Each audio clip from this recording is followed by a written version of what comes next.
Welcome to wizard.com. This is Ashwini, maths tutor. Our question is, by what number should 16 be divided to get a perfect cube? Here we have to find the number from which we divide that number by 16, we get a perfect cube. To find the solution, we need to find first the prime factorization of 16. So to find the prime factorization of 16, we will start the prime number by 2. So 16 by 2 is 8. Again 8 by 2 is 4. 4 by 2 is 2.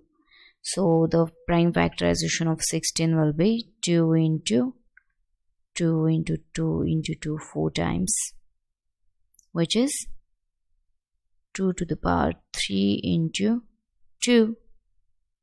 Hence, to get a perfect cube,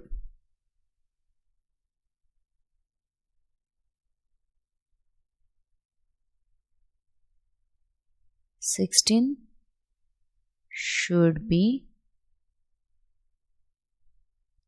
divided by 2. That is 16 divided by 2 will be 8, which is the perfect cube of 2. Hence, our answer is 2, which is option A.